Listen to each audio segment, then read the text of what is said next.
At my mother's funeral, my mother-in-law wore a grin as she declared, "This house will be inherited by my son." Contemplating which room to take, she remarked, "I wonder if I should choose this one." Politely, I corrected her, stating, "Actually, I'm the one inheriting this house." Unfazed, she retorted, "I know, but isn't it true that a wife's belongings belong to her husband? So, in essence, this house belongs to my son, right?" I sighed, questioning the validity of her claim. Cheerfully, she added, "From now on, let's get along." Hesitating, I asked, "What do you mean by get along?" She declared, "Turning this room into my room." I inquired, "Does that mean we'll be living together?" Confidently, she replied, "Exactly." With such a splendid house, it'd be a waste to have empty rooms when two people can live here, don't you think? Despite my recent loss, my mother-in-law seemed blissfully unaware of my grief. Why would she bring this up now? Can't she see the sadness on my face? It's no time for jokes. This house holds precious memories, built by my respected father and cherished by my late mother. I don't want my unreasonable mother-in-law to live here, and my husband, who doesn't stop it, is equally at fault. To prevent my precious home from being tainted, I decided to take the initiative before moving out. I am a 42-year-old office worker, having missed the timing for marriage and still being single after turning 40. I had given up on the idea of getting married. However, through an acquaintance's introduction, I met Michael, who is 4 years younger than me, and we were able to get married. My husband is a kind person who prioritizes my opinions. "Where should we go for our honeymoon? You mentioned that Europe would be nice, right?" I asked. "But didn't you say you preferred the Maldives?" "Let's go to the Maldives," my husband replied. "My mom wants to live with us. My dad's health isn't great, and it seems my mom is finding it challenging to manage alone," he explained. "I understand that your mom is going through a tough time, but didn't we agree not to live together before we got married?" I questioned. "You're right. I'll talk to my mom about it. My husband always listens to my whims, and I often feel guilty about it. Meeting a good person is a joy, but there's one regret. My father passed away 3 years before I got married, so I couldn't show him my wedding and reassure him. My father was a strict executive at a small and medium enterprise, and I deeply respected him. Despite the modest size of the company, his income was decent, and our family home was sizable enough to hold a funeral. As I began working as an office employee, I gained a deeper understanding of the challenges of work, which only increased my admiration for my father. And then 2 years after our marriage, my mother also passed away. Even my mom, my husband asked, "Are you okay? Shouldn't you take a break in the back room?" Funerals are generally less commonly held at home, but my mother's funeral was conducted at home. During my mother's funeral, he always looked out for me. Truly, I was fortunate to have met such a good husband. That's when my mother-in-law, Nancy, arrived. "My deepest condolences. I sincerely sympathize with you," I replied. "Thank you."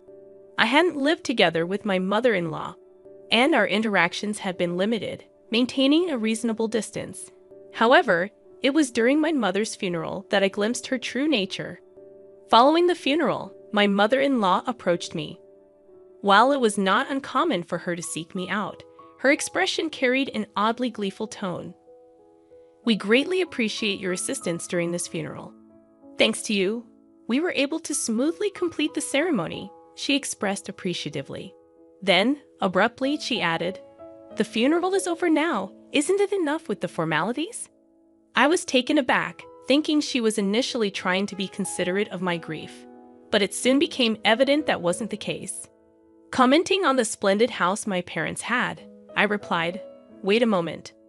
Undeterred, she boldly walked into the depths of the house.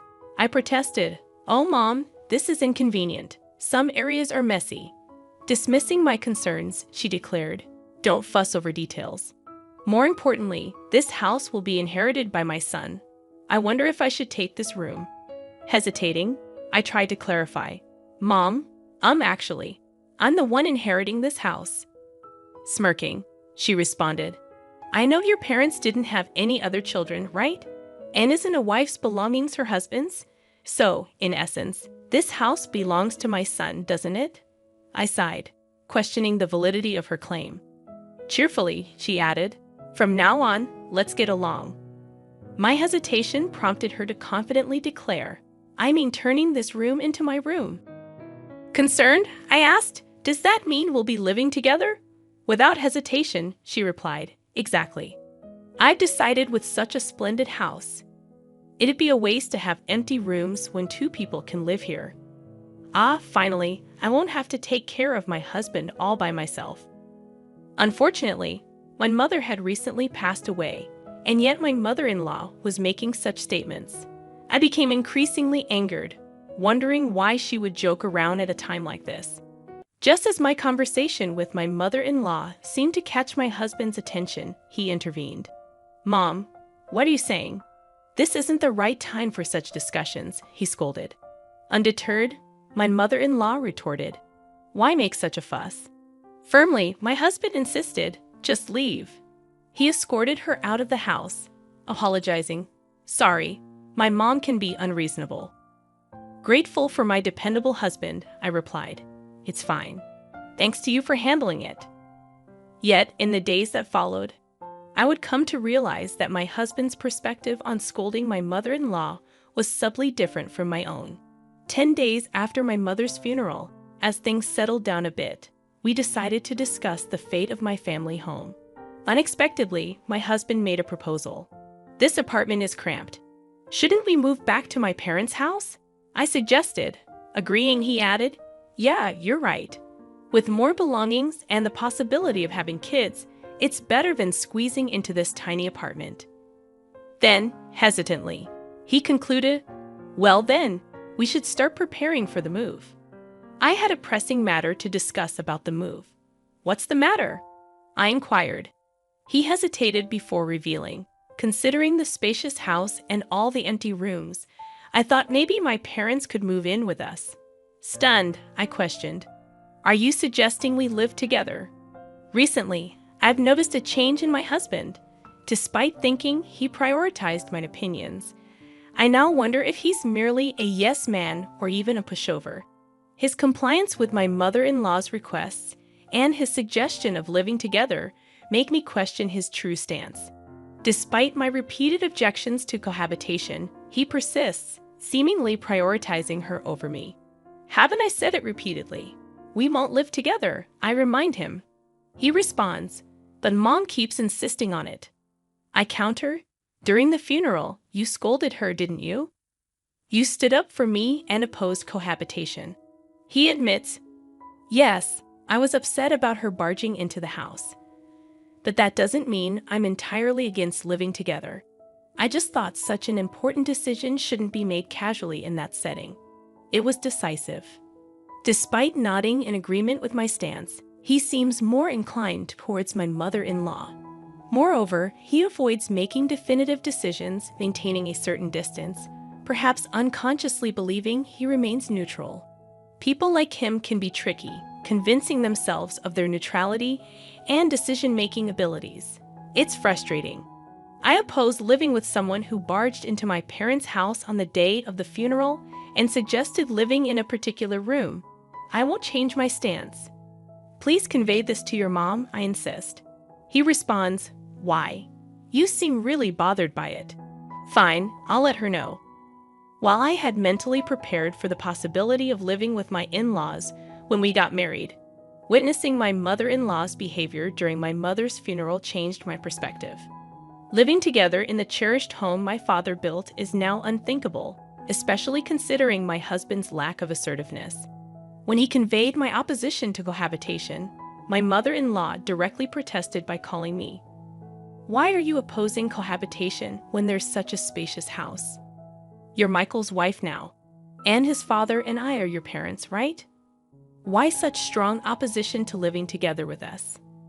I reiterated my decline for cohabitation, explaining my husband's mobility issues and the challenges I face alone. She accused me of abandoning them, prompting me to remind her of the reasons my husband had shared. Despite feeling sorry for my father-in-law's health, I can't ignore the possibility of everything related to him being pushed onto me if we were to live together. If we consider cohabitation a significant improvement in my husband and mother-in-law's mindset is a non-negotiable requirement. A few days after my mother-in-law labeled me heartless, my husband surprised me by rearranging the living room, moving furniture around to create space. Intrigued, I asked, "What are you doing? Is this for storing moving boxes?" He responded, "No. I'm planning to make space for 2 beds here." The mention of 2 beds filled me with dread, and cautiously, I asked, "Are your parents coming to stay?" To my dismay, he replied, "No, they're moving in today, even before the actual move." The realization hit me despite my objections. My husband and mother-in-law were forcing cohabitation upon me. Why is this happening? I questioned, feeling a growing sense of frustration. He explained their lease is up, so we decided they'd move here without renewing it. "It'll be cramped for 4 people, but we're moving soon, right? Just bear with it for a little while." Distressed, I reiterated, "That's not what I meant. Why is cohabitation even on the table? I've said it before. I don't want to live with someone who barged into my parents' house on the day of the funeral and suggested living in this room. I'll make sure to talk to Mom." He responded, "We'll be living together from now on, so please get along." Annoyed, I questioned, "Why do you prioritize everything your mom says?" He clarified, "It's not about prioritizing her. I listened to both of your opinions and made a judgment." However, my husband, often a yes man when it came to my mother-in-law, seemed to have fallen for her cohabitation strategy. Unwittingly swayed by her, he believed he was making independent judgments. I used to see him as kind, but when paired with my mother-in-law, he became a handful, forcing me into cohabitation with my in-laws. As we welcomed my in-laws into our cramped apartment, my mother-in-law began complaining about the living conditions. Apologizing for the sudden addition of 2 elderly people, I assured them we would endure until the move. However, my father-in-law, Tony, seemed polite, and it appeared he wouldn't be problematic. But subtle signs indicated he was following my mother-in-law's lead, becoming another yes man. Days later, my mother-in-law requested an errand to buy a medicated patch. Frustrated, I wondered why she made decisions without involving me in the conversation. Minor as it was, it raised concerns about potential future impositions. Living together seemed unsustainable. With my in-laws preparing for their move to my parents' home, I decided to take preemptive action. As my mother-in-law expressed excitement about moving to the spacious house, I initiated behind-the-scenes preparations determined to protect my parents' home. After about 10 uneventful days, I revealed my decision to renounce my inheritance. Handing over the official court approval, I explained, "That house holds immense sentimental value. I couldn't bear the thought of you living there, so I decided to let go of the house, preserving it as a beautiful memory in my heart." My mother-in-law scolded, "What madness possessed you? Even if you were letting it go, you could have sold it for money. Why abandon the house?" I calmly explained, "Even if I sold it, you'd just rely on that money. Next, I thought it'd be clearer if I simply had nothing." She retorted, "We moved out of our previous place for this move, you know. What are you doing? How will you make it up to us?" Firmly, I stood my ground. I've consistently opposed cohabitation, yet without proper discussion, you forced it upon me. So I took a firm stance. Both my husband and mother-in-law seemed stunned upon learning about my renunciation of inheritance. Their faces drained of color, and they were left speechless, their strength sapped. My father-in-law looked bewildered as he observed the 2 of them. However, I wasn't about to let up. "Michael," I continued, "I've been thinking about getting a divorce. What do you think?" My husband stammered, "Divorce?" My mother-in-law chimed in, "Michael, you should divorce this ridiculous wife immediately." I had expected her immediate demand for divorce, wanting to confirm whether my husband could make an independent decision at this critical moment. "Mom," my husband mumbled. His response was still pending, but my resolve to proceed with the divorce had solidified. Fine, divorce is the only option, my mother-in-law snapped. My father-in-law interjected, Michael, it can't be helped. Your mom insists. Sighing, my husband said, well, you seem to want a divorce too, and maybe that's for the best. Even in significant decisions, my husband and father-in-law remained yes men to my mother-in-law, and now my husband's words made it sound as if he changed his opinion for my sake. Very well, I declared, let's proceed with the divorce. I'll be moving out with minimal belongings. I spent the night at a budget hotel. Urgent matters awaited the next day, so I took half a day off work and headed back to the courthouse. A few days later, my mother-in-law called me, demanding answers. What's going on? It seems that house is becoming yours. Why the sudden outburst? Did you find out through the estate division process? Yes, that house belongs to me. You forged documents and deceived us. I calmly refuted. Why would I forge documents meant for court submission? Those are genuine. Then why is the house becoming yours when you were supposed to renounce the inheritance? I explained. Well, right after that, I promptly withdrew the application. Renouncing an inheritance is difficult once accepted. However, it takes about a month for the renunciation application to be accepted, during which time it can be withdrawn at any point. The documents I showed my in-laws were not acceptance-related. They were from the application stage.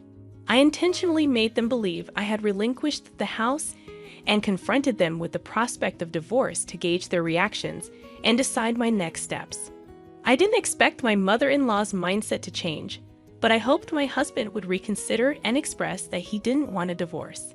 If he said he didn't want a divorce, I planned to rethink it and later explain about the house. However, so the house really becomes yours then, since it was acquired before the divorce. It's subject to property division, right? In such cases, you two are supposed to split the money from selling it, don't you? My mother-in-law seemed determined to extract whatever she could, recognizing the house wouldn't be hers. However, I had foreseen this. If that house were jointly acquired, it would indeed be considered shared property. However, it's a unique asset acquired through inheritance, exempt from property division. Unfortunately, specific assets like this aren't eligible for division.